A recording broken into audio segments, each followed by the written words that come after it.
بسم اللہ الرحمن الرحیم بسم اللہ الرحمن الرحیم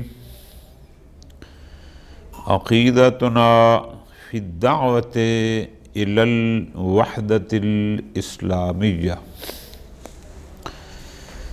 اس میں آیت اللہ شیخ مظفر رحمۃ اللہ علیہ وحدت اسلامی کے بارے میں شیعہ موقف کو بیان فرما رہے ہیں کہ اتحاد بین المسلمین کے حوالے سے ہم شیعہ کا موقف کیا ہے۔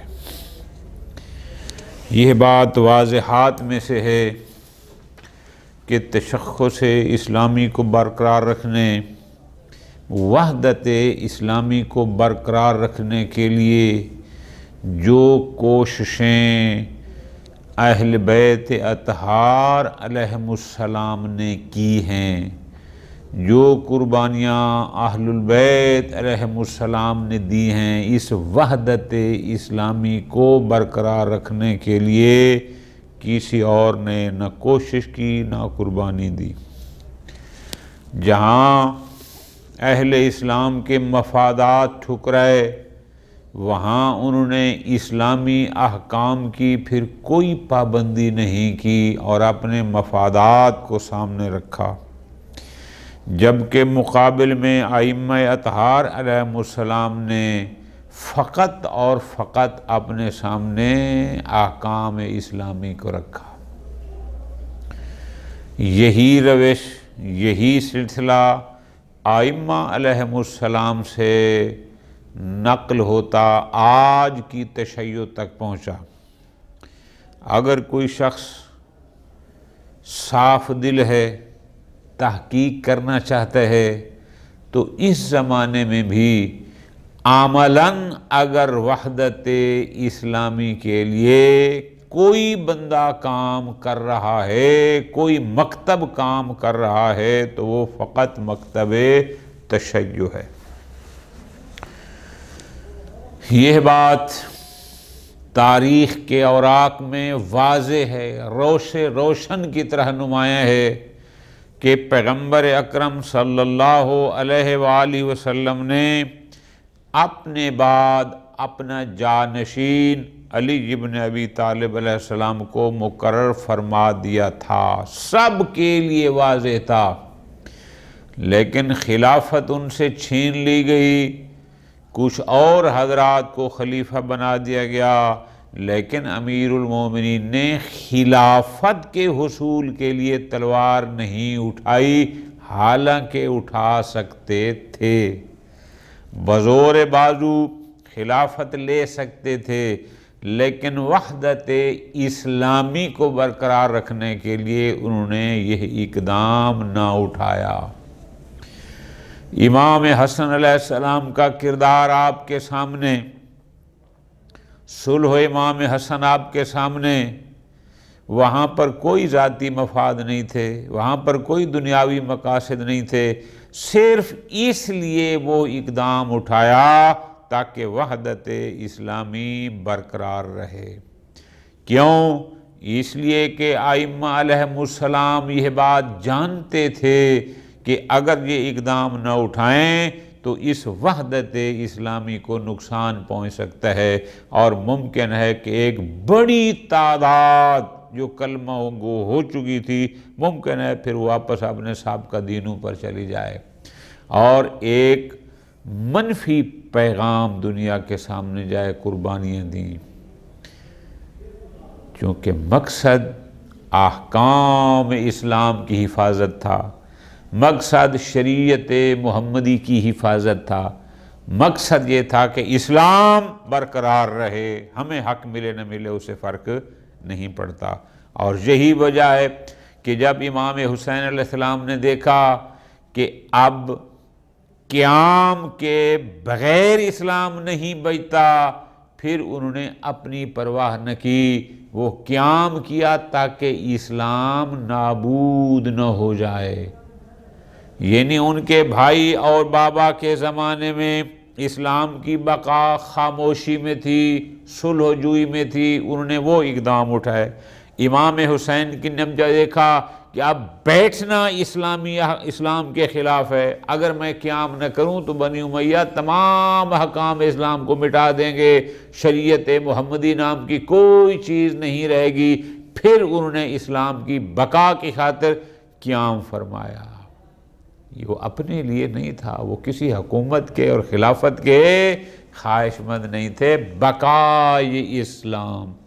اس لیے میں نے گزارش کی کہ اس وحدت اسلامی کے لیے جو قربانیاں ہمارے ائمہ نے دی ہیں اور جو آج تک تشیع کوششیں کر رہی ہے اور کرتی رہے گی، اس کی نظیر کسی اور مکتب میں نہ ہے، نہ مل سکتی ہے، نہ شاید ہوگی، اس لیے کہ ہم اپنے ائمہ کے پیروکار ہیں، جبکہ ہمارے ائمہ نے ہمیشہ وحدت اسلامی کے لیے قربانیاں دی ہیں، ہم بھی دے رہے ہیں۔ کسی اور کے بزرگوں نے وحدت کے لیے قربانی کوئی نہیں دی، لہذا ان سے توقع رکھنا بھی فضول ہے۔ اور اگر کوئی آج خود اچھا اقدام کرتا ہے وحدت اسلامی کی برقرار کرنے کے، وہ ہو اس کا ایک ذاتی فعل ہے اور بہت اچھا اقدام ہے۔ عقیدتنا فی الدعوت الی الوحدت الاسلامیہ، اتحاد بین المسلمین کی دعوت دینا، وحدت امت کی طرف دعوت دینا، اس بارے میں ہم شیعہ کا نظریہ کیا ہے؟ فرماتے ہیں عُرِفَ آلُ البیت علیہم السلام بحرصہم علی بقاء مظاہر الاسلام۔ اہل البیت علیہم السلام ہمیشہ مظاہر اسلام کی بقا پر شدید خواہش مند رہے کہ جو مظاہر اسلام ہیں یہ ہمیشہ باقی رہیں۔ وَالدعوت الی عزت، عزت اسلام کی طرف دعوت دینے میں ہمیشہ شدید خواہش مند بھی رہے اور کاربند بھی رہے، عمل بھی کرتے رہے۔ وَوَحْدَتِ کلمت اہلہ، اہل اسلام کو یکجا رکھنے کے لیے بھی ہمیشہ شدت کے ساتھ خواہش مند رہے۔ وَحِفْظِ التَّعَاخِي بَيْنَهُمْ، اہل اسلام کے درمیان اخوت کی حفاظت، یعنی وہ بہت ساری مسلمان کا بھائی ہے، اس اخوت اسلامی کی حفاظت کے لیے بھی ہمیشہ خواہش مند رہے۔ وَرَفْعِ السَّخِيمَةِ مِنَ الْقُلُوبِ، مسلمانوں کے دلوں سے سختیوں کو دور کرنا، وَالْأَحْقَادِ مِنَ النُّفُوسِ، اور ان کے دلوں سے کینہ کو رفع کرنے کے لیے بھی مسلسل کوشاں رہے اور خواہش مند رہے۔ فرماتے ہیں اس کی دلیل آپ کو چاہیے، عملی نمونہ ہم آپ کو دکھاتے ہیں۔ وَلَا يُنْسَى مَوْقِفُ أَمِيرِ الْمُؤْمِنِينَ عَلَيْهِ السَّلَامُ مَعَ الْخُلَفَاءِ، شروع ہم یہاں سے کرتے ہیں کہ امیر المومنین علی ابن ابی طالب علیہ السلام کا انداز اپنے سے پہلے 3 خلفاء کے ساتھ، کہ الذین سبقوہ، کہ جو ان سے سبقت کر گئے، یعنی وہ ان سے پہلے خلافت پر بیٹھ گئے، جب بٹھا دیا گیا، مع توجدہ علیہم، حالانکہ امام علیہ السلام جانتے تھے کہ ان پر ان کا حق زیادہ ہے علی ابن ابی طالب کا، وَاعْتِقَادِهِ بِغَصَبِهِمْ لِحَقِّهِ، اور امیر المومنین سمجھتے تھے کہ خلافت میرا حق تھا جو چھین لیا گیا سقیفہ کے ذریعے، اجماع کے ذریعے، جو بھی اس وقت مسائل تھے۔ ان سب کے باوجود کہ وہ خلافت کو اپنا حق سمجھتے تھے، اس کے باوجود کہ وہ سمجھتے تھے کہ انہوں نے میرا حق غصب کیا ہے، پھر بھی سبحان اللہ فجارہم وسالمہم، ان کے ساتھ رہے، صلح جوئی کی، یعنی کیا؟ کوئی تلوار نہیں اٹھائی، کوئی احتجاج نہیں کیا، یعنی بئی مانا کہ مسلح احتجاج، ویسے تو اپنا حق مانگتے رہے ہمیشہ، بھی مانگا، دربار میں گئی، خوب، بل حبث رعیہ فی انہ المنصوص علیہ بالخلافہ، بلکہ امام علیہ السلام نے اپنی اس رائے کو بھی روک کے رکھا۔ کیا مطلب؟ کہ میں منصوص بالخلافہ، یعنی پیغمبر نے خلافت کے لیے مجھے معین کیا تھا، اس سوچ کو بھی امیر المومنین نے گلی محلوں میں اس انداز میں لوگوں کو نہیں بتایا کہ جیسے بتا سکتے تھے. حتیٰ انہو لم یجہر فی حشد عام بالنص، حتیٰ کہ امیر المومنین نے حشد عام یعنی مجمع عام میں پبلک پلیس پر اپنے منصوص ہونے کا اظہار نہیں کیا کہ مسجد نبی میں مجمع لگا لیتے، دروازے پر من لگاتے، لوگوں کو بلاتے، آؤ کہ دیکھو یہ ہے، نہیں کیا. الا پھر کب کیا؟ کیا ہے، اپنے حق کا اظہار فرمایا ہے، لیکن اپنے حق کا اظہار کب فرمایا؟ اس وقت فرمایا بعد ان آل الامر الیہ، جب امور حکومت امیر المومنین کے پاس ہے، یعنی جب ان کو ظاہری خلافت ملی. فاستشہدا، اب امیر المومنین نے گواہ بنایا کس کو؟ بمن بقیا من الصحابہ النص الغدیر فی یوم رحبہ، کہ جو صحابہ فوت ہو گئے تھے، جو بچے ہوئے تھے ان کو گواہ بنایا، بلکہ استشہدا، ان سے گواہی طلب کی. کیا بتاؤ، کیا یوم غدیر پیغمبر اکرم صلی اللہ علیہ وآلہ وسلم نے اپنے بعد میری جانشینی کا اعلان نہیں فرمایا تھا؟ نس قائم نہیں کی تھی کہ من کنت مولا فاذ علی مولا فی یوم رحبہ. یہ کہتے ہیں میدان رحبہ کوئی کوفہ کے قریب یا کوفہ میں ہی ایک خاص مقام تھا جہاں امیر المومنین عام طور پہ خطبے دیا کرتے تھے. خوب، بہرحال اس دن جس دن بیعت علی لوگ آئے تو ان کو کہا کہ ہم بھی اب گواہی دو. وَكَانَ لَا يَتَأَخَّرَ الْإِشَارَةِ عَلَيْهِمْ فِي مَا يَعُودُ عَلَى الْمُسْلِمِينَ أَوْ لِلْإِسْلَامِ بِالنَّفْعِ وَالْمَصْلِحَةِ. اور فرماتے ہیں کبھی بھی امیر المومنین ان کی رہنمائی میں، ان کو سمجھانے میں تاخیر نہیں کرتے تھے. کیا؟ ہر وہ کام جو مسلمانوں کے یا اسلام کے فائدے میں ہو، مصلحت میں ہو، امیر المومنین اپنے سے پہلے والوں کی اس لحاظ سے مسلسل رہنمائی فرماتے رہے تھے. وَكَمْ كَانَ يَقُولُ عَنْ ذَلِكَ الْعَهْدِ، اور ایک دفعہ نہیں، متعدد مرتبہ، کتنی مرتبہ خود امیر المومنین نے فرمایا کہ میں کیوں ان کے ساتھ تعاون کرتا ہوں اس کے باوجود کہ یہ اہل خلافت نہیں ہیں. اس لیے فرماتے ہیں فَخَشِیتُ، مجھے یہ خوف ہے، کیا؟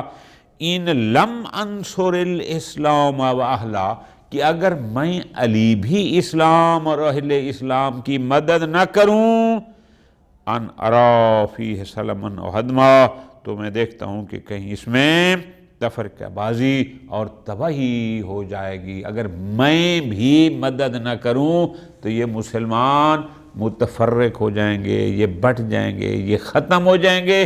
اس لیے میں اسلام اور اہل اسلام کی اس دور میں بھی مدد کرتا ہوں. فرماتے ہیں یہ کیا تھا؟ وحدت اسلامی کا نظریہ تھا. مسلمان اکٹھے رہیں، جم رہیں، ہمارا حق لے لیا کوئی بات نہیں لیکن پھر بھی جمع رہیں. فرماتے ہیں کما لم یستر منہ، 25 سال امیر المومنین اپنے گھر بیٹھے ہیں بعد از پیغمبر، 25 سال پھر حکومت آگے ظاہری خلافت ملی ہے. لم یستر منہ، امیر المومنین علیہ السلام نے کبھی کوئی ایسا کام نہیں کیا، کچھ ایسا نہیں فرمایا. ما یؤثر علی شوکت ملکہم، جو ان کی وہ جو بادشاہت کی شان و شوکت ہوتی ہے اس میں مؤثر ہو کہ ان کی عزت کم ہو جائے. او یضعف من سلطانہم، یا ان کی حکومت کو کمزور کریں. او یقلل من ہیبتہم، یا ان کے روب و دبدبہ کو کم کریں. فن کامشا علی نفسہ، فن کامشا علی نفسہ یہ عربی کہاوت ہے، یعنی انفردہ، کہ تنہا ہو گئے، علیحدہ ہو گئے، جس کہتے ہیں نا گوشہ نشین ہو گئے. وجلسا حلس البیت، اور اپنے گھر میں تنہائی اختیار کر لی. 25 سال تک امیر نے یہ کام کیا. بالرغم مما کان یشہدہ منہم، اس کے باوجود کہ امیر المومنین دیکھ رہے تھے یہ کیا کر رہے ہیں۔ بنت نبی کو خالی واپس پلٹایا، ان کو حق نہ دیا، دروازہ جلایا، ان پر ظلم کیے، کیا کیا کیا سب دیکھ رہے تھے، لیکن عملی اقدام نہیں کیا۔ کیوں؟ کل ذالک رعایۃ لمصلحۃ الاسلام العامہ، اس لیے کہ مصلحت اسلام کا تقاضا یہی تھا، ورنہ خطرہ تھا کہ بہت سارے لوگ پھر اسلام چھوڑ کر واپس آپ کا دینوں پر چلے جائیں، یہ اس لیے تھا۔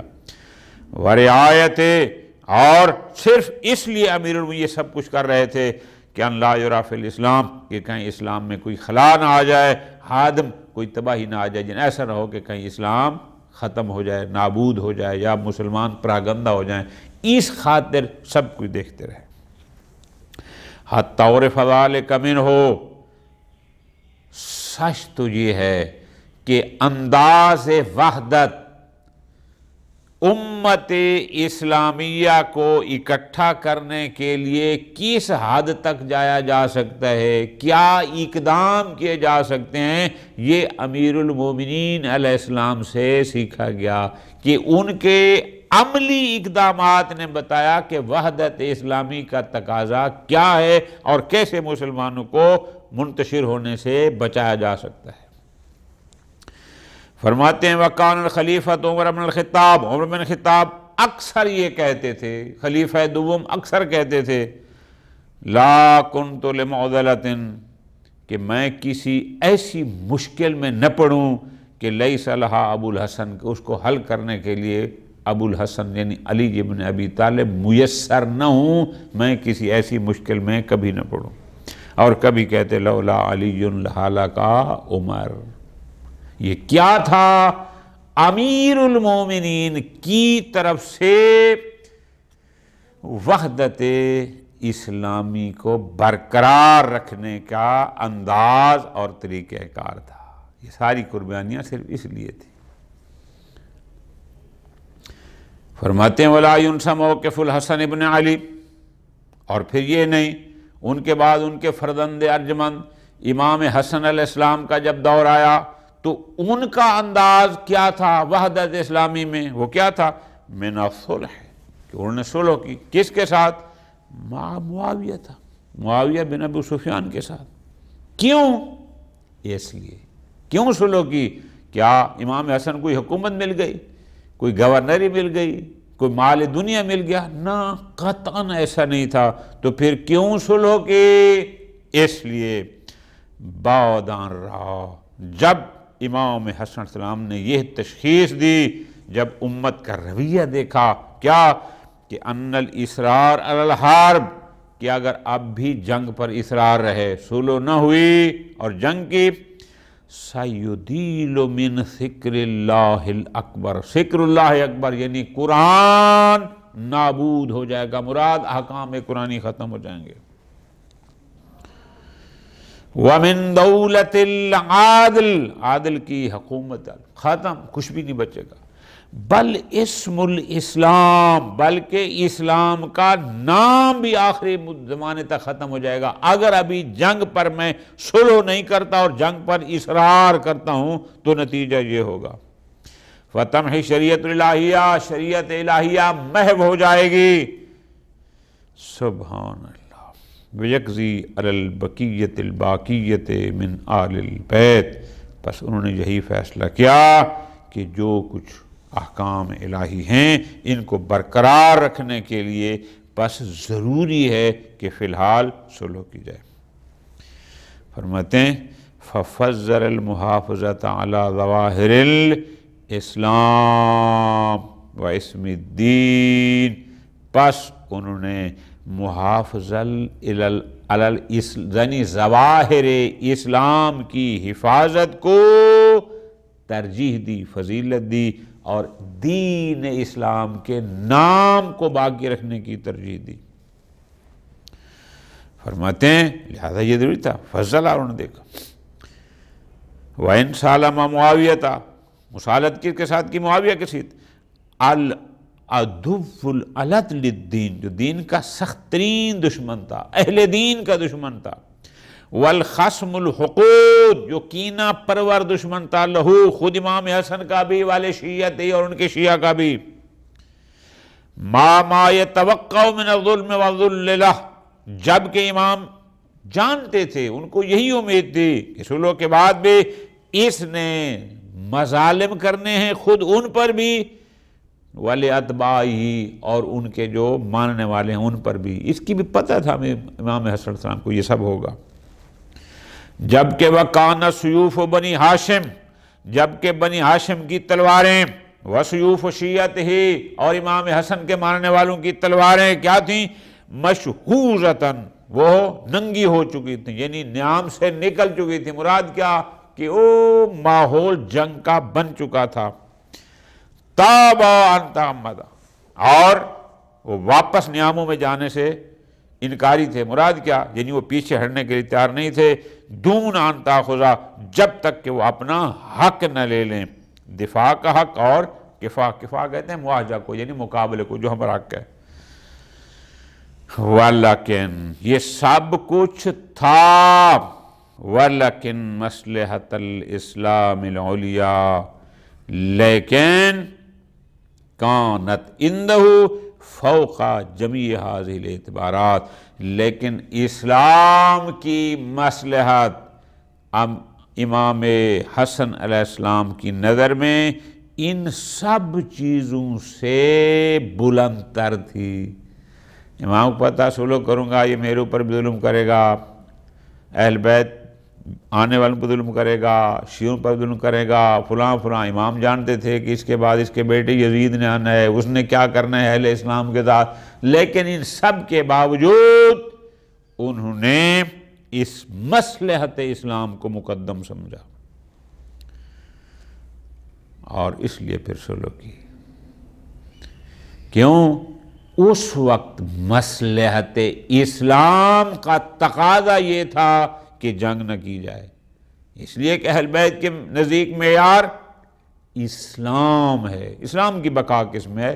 اپنی ذات تو کوئی مسئلہ ہی نہیں ہے، سب کچھ اسلام اسلام اسلام، شریعت محمدی تھی۔ لیکن اما الحسین الشہید علیہ السلام، لیکن اس کے بعد دور آیا امام حسین علیہ السلام کا، پھر کیا ہوا؟ فَلَئِن نَّهَضَ، انہوں نے قیام کیا، پوری توجہ، کیوں قیام کیا؟ سبحان اللہ، جیسے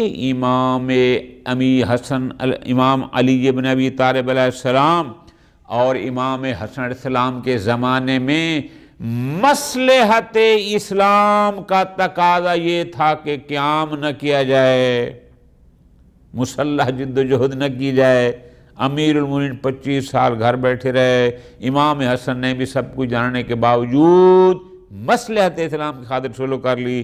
لیکن جب دیکھتے ہیں کہ انہوں نے قیام کیا، کیوں کیا؟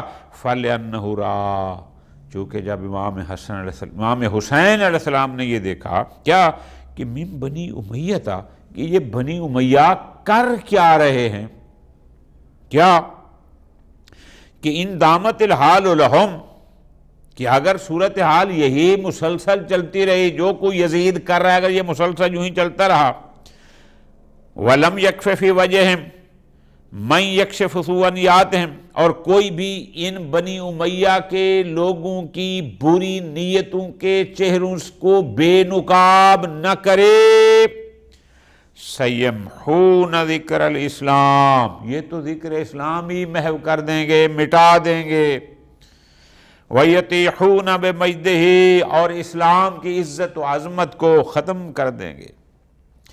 فَأَرَادَ، پس امام حسین علیہ السلام نے اس وقت یہ چاہا کیا؟ أَن يُثْبِتَ لِلتَّارِيخِ جَوْرَهُمْ وَعُدْوَانَهُمْ، کہ وہ تاریخ میں ان بنی امیہ کے ظلم و جور کو ثبت کر دیں، کہ تاریخ لکھ دی جائے کہ بنی امیہ کس حد تک ظالم تھے۔ وَيَفْضَحُ مَا كَانُوا يُبَيِّتُونَهُ لِشَرِيعَةِ الْإِسْلَامِ، اور وہ جو شریعت اسلام پر حملہ آور ہونے لگے تھے اس کو واضح کر دے کہ یہ شریعت محمدی کو کس طرح تبدیل کرنے کے چکر میں ہیں۔ وکان ماراد، کیونکہ امام حسین علیہ السلام یہ جانتے تھے، وہ یہ سمجھتے تھے کیا کہ لولا نہضتہ المبارکہ، کہ اگر میں نے قیام نہ کیا، لذہب الاسلام فی خبر، کہ اسلام ایک خبر ماضی بن جائے گا، کہ تاریخ کہے گی ایک اسلام نامی دین بھی کوئی تھا، یہ بن جائے گا۔ کان یتلہا بذکرہ التاریخ، تاریخ میں اسلام کا ذکر کو لہو، ایک لہو قسم سمجھے گا، اور لوگ کہیں گے کہ کانہ دین باطل، کہ اسلام ایک دین آیا تھا جو کہ باطل تھا، اگر قیام نہ کیا تو یہ ہو جائے گا، اسلام قصہ ماضی بن جائے گا، لوگ اسلام کو ایک دین باطل کے نام سے جانیں گے۔ اس لیے امام حسین علیہ السلام نے قیام فرمایا۔ وحرص الشیعۃ علی تجدید ذکرہ بشتیٰ اسالیبہم، اور یہی وجہ ہے کہ شیعان حسین بھی ذکر حسین کو زندہ رکھنے کے لیے مختلف طریقے اپناتے ہیں، اور اس پر ہمیشہ کاربند رہتے ہیں، کبھی کوئی طریقہ، کبھی مجلس، کبھی ماتم، کبھی نوحہ، کبھی فلاں، جو مختلف عزاداری کے طریقے ہیں دنیا جہان میں وہ کرتے ہیں۔ کیوں؟ انما ہوا لاتمام رسالت نہضتہ، تاکہ قیام امام حسین کا جو پیغام تھا ظلم اور جور کے مقابل میں، وہ ہو امام کے مقصد کے مطابق دنیا تک پہنچتا رہے، کہ کس طرح انہوں نے ظلم و جور کا مقابلہ کیا اور اسلام کو بچانے کے لیے کیا کیا۔